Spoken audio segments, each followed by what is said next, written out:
it's all positive from the defensive standpoint, not as positive from the offense. So, I know people get upset about negativity, and first of all, the quarterback is not going to be hurt by criticism, so don't worry. He's not a delicate flower. He's very good. He understands the process. He's not going to pay attention to people like me, so don't worry about that. He's not the shrinking violet. Number two, though, look, I think, and I've said this before, Jalen Hurts is not a practice player. I mean, the things he does well, blow the whistle, right? He's extending plays. Here comes the whistle.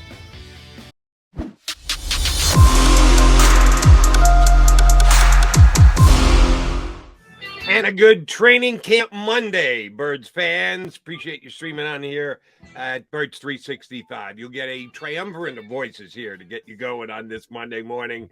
Yours truly, Jody McDonald Ric Serritella doing the co-host thing. John McMullen doing the guest thing because he's got to run over to practice, but he'll give us all his insights from the last several days of camp before he gets off to the NovaCare complex. Mr. Serritella, how was your weekend? Hey, I can't complain, Jody Mac. The summer's coming to a close out here at the Jersey Shore. A little humid, a little damp today, but beautiful, gorgeous weekend here in New Jersey. And football back underway all across the U.S. of A. John McMullen has spent the last several days doing what he's going to do for the next 5 months, making the trek from New Jersey across the bridge to the NovaCare complex where the Eagles are working out. Johnny Mac, Eagles have gotten in a couple days practice since we last spoke here on Birds 365. Defense way ahead of the offense, huh, bud? Yeah, it is. Well, it's not close. I mean, that's the typical way it's supposed to be in the NFL, right? We always hear the defense starts in front of the offense, but it really started in front of the offense, which is, depending how you look at it, you could say is really, really impressive. Or, glass is half full. It's not great for the offense. What throws a little curveball into it for me is the Eagles, basically all their new pieces are on defense. As Jason Kelce pointed out, the offense is the same, except they added A.J. Brown, which is pretty good. So they should be the ones with a little bit more chemistry. But the defense is complete. They completely shut them down on Friday. Saturday wasn't quite as bad.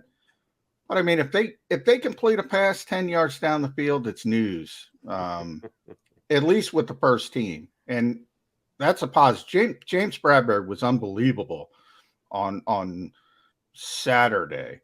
Avonte Maddox has been great. Slay's been great. Marcus Epps has been great. So it's all positive from the defensive standpoint, not as positive from the offense. So, I know people get upset about negativity, and first of all, the quarterback is not going to be hurt by criticism, so don't worry. He's not a delicate flower. He's very good. He understands the process. He's not going to pay attention to people like me, so don't worry about that. He's not the shrinking violet. Number two, though, look, I think, and I've said this before, Jalen Hurts is not a practice player. I mean, the things he does well, you blow the whistle, right? He's extending plays. Here comes the whistle. That kind of stuff shows up on Sundays. The second part, today's the first day you can put on the pads. We'll see if the Eagles do. They can, but as we know, that doesn't necessarily mean they're going to take advantage of it. I do believe they'll have the pads on. When they do put the pads on, it makes it more difficult for the defense because the strength is that offensive line. Physicality starts to get into it. We're at least cosplaying football, I joke, when they put on the pads. We're getting closer, so that should help the offense. But if you want to be honest, what do we want to see Jalen Hurts get better at? Throwing the football consistently. Hasn't been good in the first 3 days. First day, late throw, Marcus Epps interception. Second day, Avonte Maddox baits him, interception. And by the way, he used that word. Dallas Goedert used that word, bait. That's not me.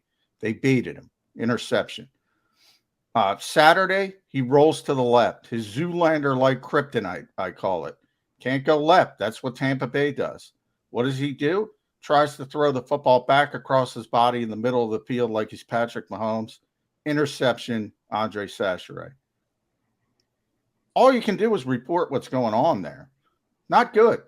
Not good to this point. But the pads come on today. Well, you mentioned throwing to the left seems to be an issue for Jalen Hurts. So I want to see him kind of work through that in training camp and try to progress. But you mentioned, he doesn't read the press clippings. If he does, he doesn't let you know. The criticism, there's plenty of it, goes right off his back like the shower water.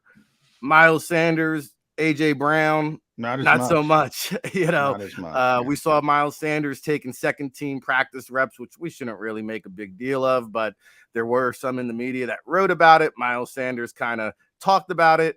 And then we have Deebo Samuel with his new contract. I think 4 wide receivers getting some big paydays. He wanted to take to Twitter and just remind everybody, hey, it was the Titans' fault. See, I told you so. What do you make into the interaction or the criticism that these guys are reacting to? Well, with Miles, yeah. I mean, the Eagles, he is a little bit different. First, a couple things. First of all, it wasn't normal for him to get second team reps last season. Was not at all. So that's revisionist history. I don't know what the heck Nick Sirianni's talking about. At this time, remember, Kenny Gainwell was a rookie. He's not getting first team reps. You see what they do with the rookies this year. Yeah. Boston Scott was a non-entity. They didn't care about Boston Scott. He wasn't getting first team reps.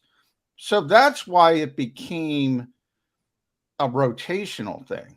And in his mind, he's saying, well, we're just rotating the backs. Because now he trusts Kenny Gainwell more, and now he trusts Boston Scott more, which is fine. That's a good thing. But it was rare, and that's why people wrote about it, and I'm one of them. I didn't make a big deal out of it because it's, they were rotating the backs. And I said, Miles Sanders is by far the best running back on this team. Miles Sanders is the lead running back. He's going to be the starter if he's healthy.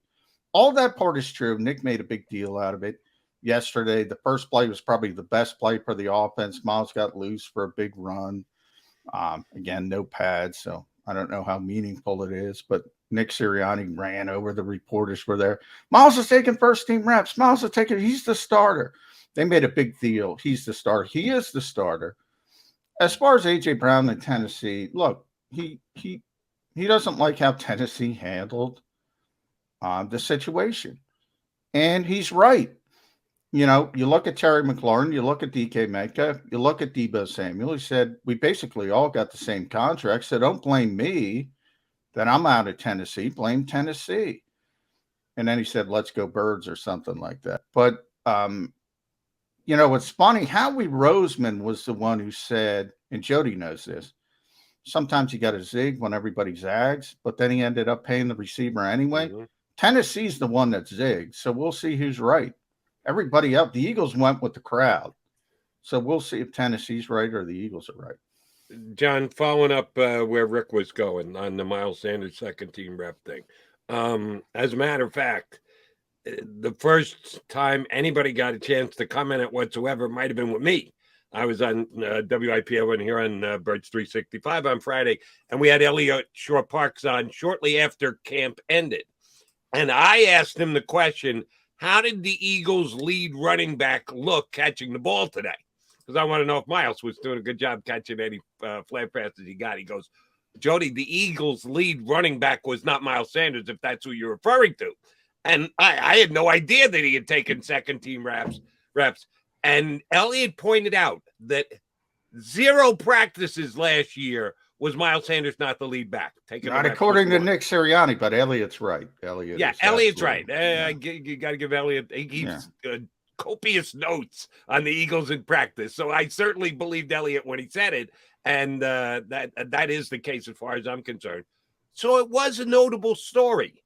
If the Eagles don't like the fact that it's a notable story, if they want to try and change the narrative after the fact, they can go ahead and try. But it was a notable story. And I'm a little worried that Miles got as bent out of shape as he did.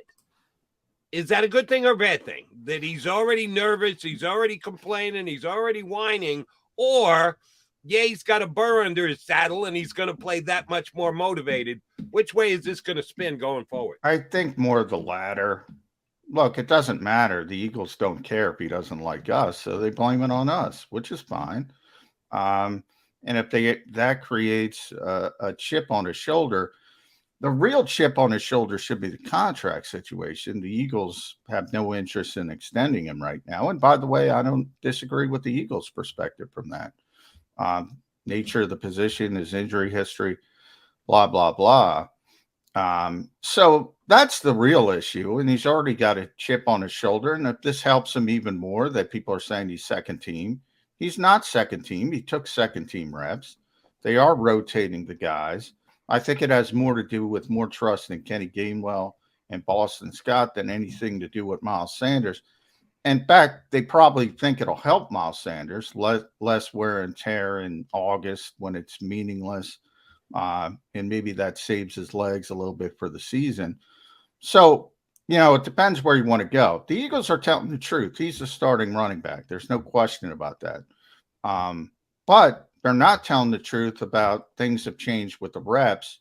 For whatever reason, I guess that upset Miles.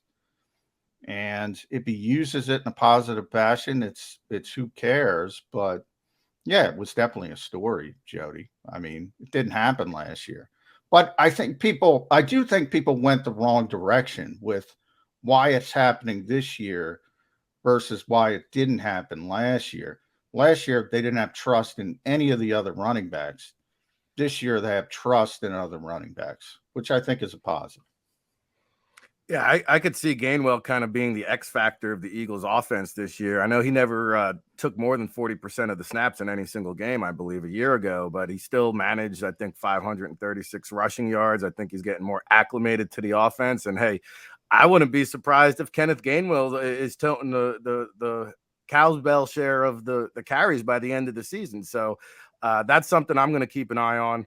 Let's switch over to the defense, though, Johnny, because it's like roll so smooth. You got Darius Slay, James Bradbury, Avonte Maddox. It's the big three. It has Zech McPherson now become the fourth horseman. It seems like his play has stepped up this year. There was a lot of praise for him coming out of Texas Tech. Has he taken the next step, in your opinion? Slay talked him up pretty well. He's clearly the fourth corner. Like, he's clearly ahead of the cast of thousands with him to be sort of the backup slots. And that makes sense because, as you mentioned, right, the Eagles drafted him. So, the Tate Gowans of the world, Mac McCain, Kerry Vincent, they were late. They were in-season acquisition, so they weren't here for training camp. The Eagles didn't have them for as long, so they're more comfortable with that. As good as the top three Eagles cornerbacks are, and I think they're really good. I think if Bradbury's healthy, he just looks he was covering AJ Brown in one-on-ones on Saturday. He just locked him down. I mean, he just locked him down. And then in team drills, they went deep to Devontae Smith. Nothing. This guy can play. And I remember, Jody, I think it was Pat Leonard who covered him every day last year and said he was fighting through some kind of injury last season. So maybe that explains why he had a little bit of a down year. But the Eagles are good at corner. Now, if Slay or Bradbury goes down, do I have confidence in Zech McPherson? Well, he's not going to play like those guys, but is he going to play at least to an acceptable level? I wouldn't be comfortable with that right now, but, depth is difficult in the NFL. All right, Johnny, let's move from corner to the safety position, where it's very much more an unknown than corner, where you and the Eagles are feeling very good about what they've got right there. Safeties were all question marks coming into camp. Who's going to start? Who's going to play? How many are going to be used? Is there someone that could fight their way into the mix? Give me the John McMullen's scouting report, 3 practices in on the play of the safeties. Marcus has been good. I'm getting to the point where I'm not even questioning Marcus Epps as a starting safety. I didn't think I'd be there But boy, he works hard. He's got a lot of TJ Edwards is the same type of guy. Like I think because of where they came in, um, if you saw TJ Edwards on social media working out with TJ Watt, like he's not the same guy physically that he was when he got here. Um, Same thing with Marcus Epps. He owns his own gym in Southern California. He looks like a completely different guy physically from what he was when he was a rookie. And I always talk about people think, and Rick knows this from his draft work. You know, people think you draft a good player or a bad player, and that's it. All right, we drafted a good player, we drafted a bad player. That's it. I tell you all the time, Jody, player development is real. Yep. From their perspective, they just work and work and work. So the TJ Edwards who ran a 4.78, I think it was, he doesn't exist anymore. The Marcus Epps who was undersized and not physical, he doesn't exist anymore. He might be the most physical safety the Eagles have. So it's Marcus Epps has looked really good in 3 days, and I think it's only going to get better when the pads go on. Anthony Harris, he's been, dealing with COVID, the remnants, so he's ramping up. Kayvon Wallace has gotten a lot of first team reps, not really standing out as much, but no surprise there. Jaquiski Tart, and it is Jaquiski. They made a big deal. It's Jaquiski, even though it's an I, it's Jaquiski. He, we talked to Denard Wilson, the secondary coach, said he's having trouble with the terminology shifts, and so it's been a little slow. I look back to Steve Nelson last year. He didn't have a problem with it. So maybe there's something to worry about there. It's definitely the weakness, safety on the defense, but it's a little bit more positive because of Marcus Epps' development. You mentioned Andre Chicheri from San Jose State. He had a couple interceptions so far, I see. Obviously brings a lot to the table on special teams. Has he kind of leapfrogged Kayvon Wallace here in the depth chart early on, do you think? No, Kayvon's when Anthony wasn't there, Kayvon got all the first team reps. And then it's Tart, and then it's Sachere. Are you keeping 4 safeties or are you keeping 5? I think Andre Sachere is still about, what can he do on special teams? And I think that's his role on this particular team. But it's nice to see him out there making plays occasionally and getting some confidence. But he's clearly, I would say, the 5th safety. And I don't know if he can keep 5 safeties. So he'll make this team on special teams. So he was great. He was sort of like the gunner version of Aaron Cepas. When he first got here, he was great at it. And then all of a sudden, he woke up one day and he couldn't do it, and he got benched. So he's got to be more consistent in that aspect of the game. Following up on your comment about if you are the player you were drafted for your entire career, we wouldn't have Jason Kelce. He was a day 3 pick who was supposed to be a nice backup center. But he's going to the Hall of Fame. So, yes, player development is a thing and absolutely can change a young man and a team's overall status if they get the right toolage and they're as dedicated as they need to be. But speaking of Kelce, he decided over the weekend to take a pot shot at the Philadelphia media. Whenever the Philadelphia media says the Eagles are going to be good, they stink. And he didn't use the word stink. And whenever the Philadelphia media thinks they're going to be spitty, they turn out being real good. All right, Jason, way to bite the hand that feeds you. He's going to want a media job when his career is over and done with. Just remember he had this to say. I get it for the most part. And that's Philadelphia media, and that's Philadelphia fans and a whole bunch of people. And it's a problem with the Eagles that they go up and down and up and down and up and down. Jason Kelce just being real, just giving his honest he back, was trying to make a statement. yeah. What do you take out of his statement? He was joking around when he said think that. so? But yeah. Oh, yeah. I didn't even know what you're talking about when you said it. But yeah, I was. We were having fun, and with Jason. First of all, then people should like the fact that we say, okay, the offenses look really bad in the first couple practices. Then they should like it because most of the media think this is going to be a good team. So I think he was more trying to say, doesn't matter how much talent we have to go out and work hard because some of the times we've had good teams, the dream team, blah, blah, blah. Talent. Howie Roseman said the same thing, by the way, when he talked to us on all the days run together. I think it was Wednesday, but he said the same thing. Some of our most talented teams haven't been our best teams, and some of the less talented teams have overachieved. Super Bowl, obviously. And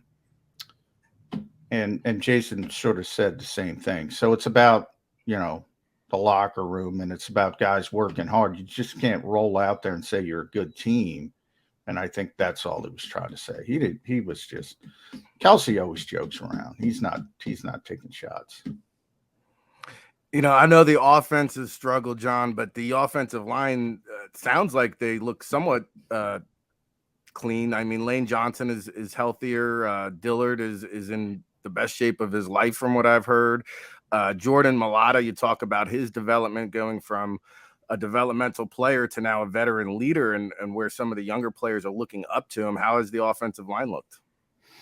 It's looked good. Real quick, I just want to jump in. 6 games for Deshaun Watson. 6 games, which does not surprise me because Sue Robinson, I've told Jody, is a judge. She's going to rely on precedent.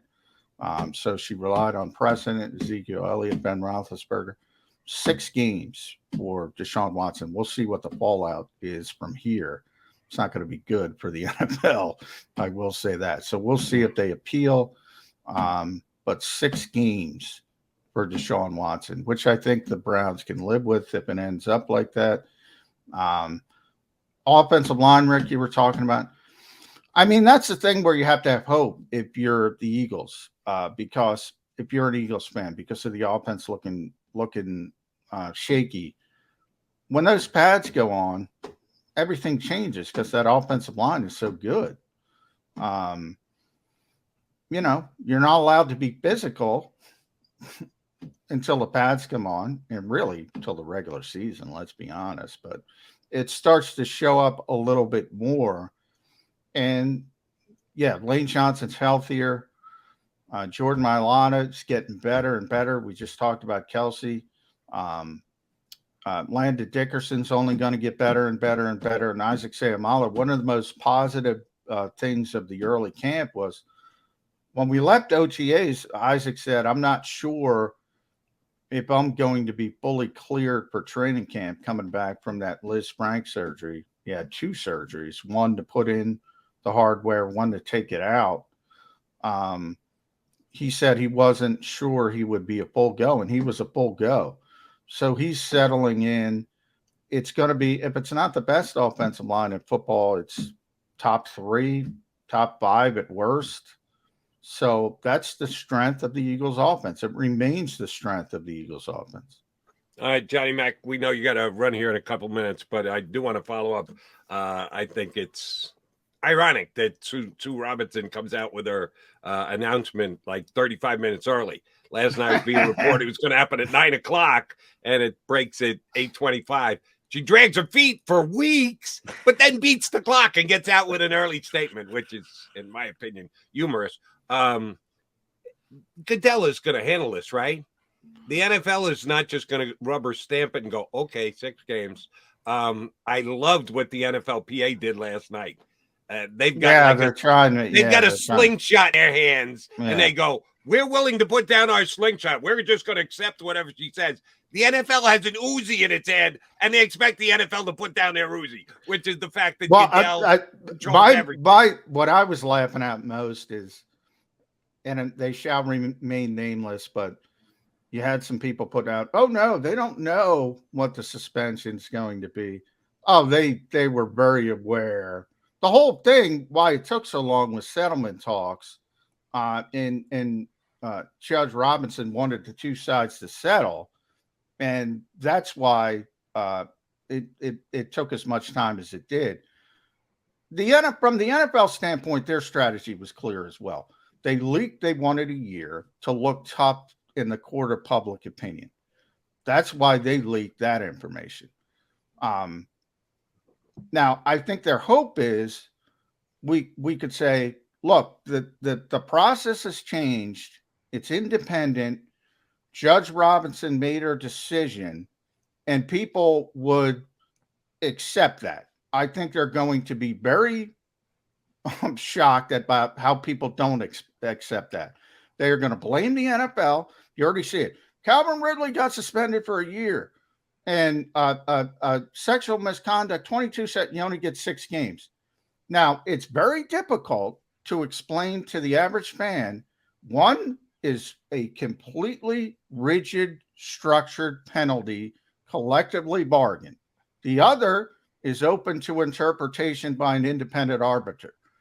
That's very difficult to explain to a casual fan.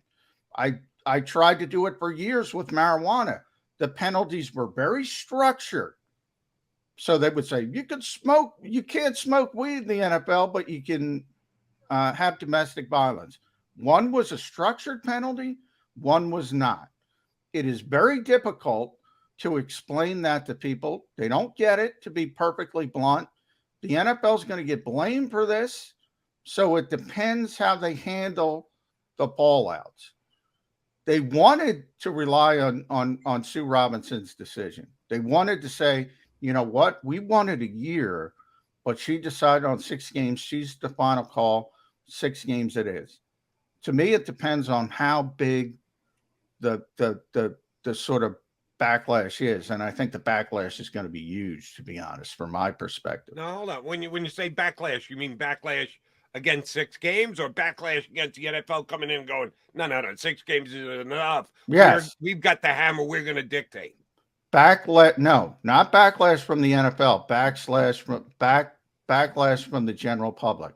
I think the league would like to take the 6 games and be done with it, and they don't want to get involved with appeals.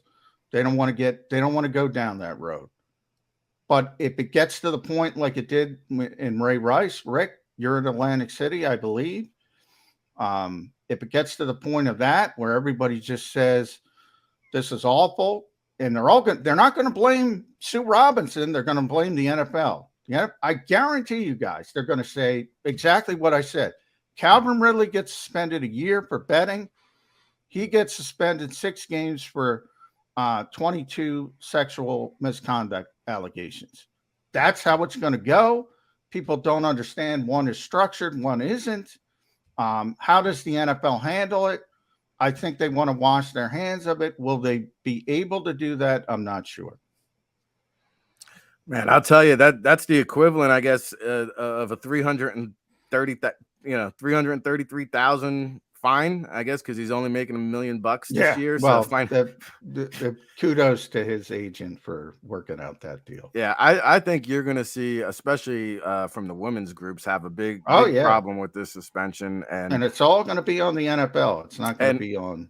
And I think Ray Rice. I believe that the Ray Rice video came out after the suspension, right? And I wonder if there's a smoking gun out there. I mean, what if a Deshaun Watson video? Oh, don't say that, Rick.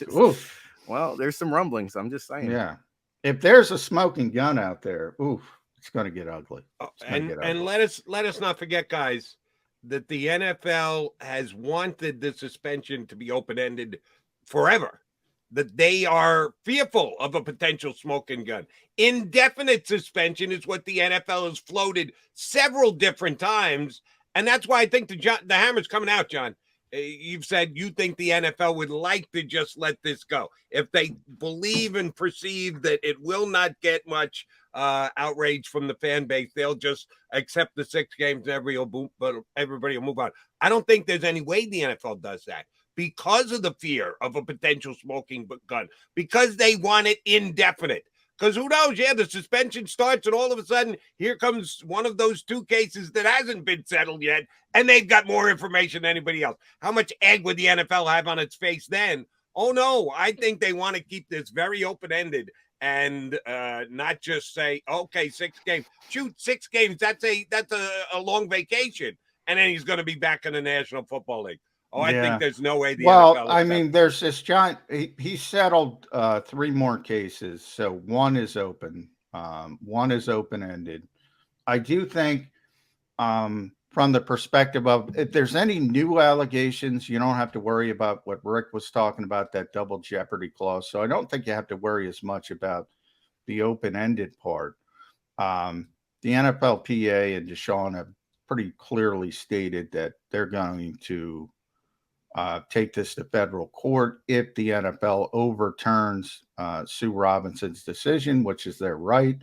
So buckle in if they appeal this thing. But if they go to federal court, they can't possibly win, right?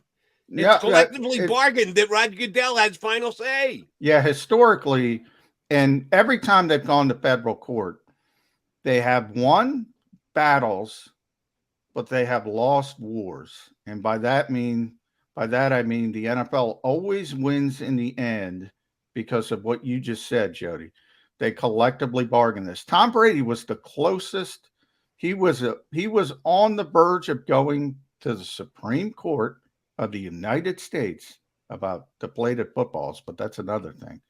Now, that's not what the Supreme Court was prepared to argue. They were prepared to argue, does Roger Goodell and the NFL have the right to suspend Tom Brady? People don't understand that as well. They're arguing very limited things.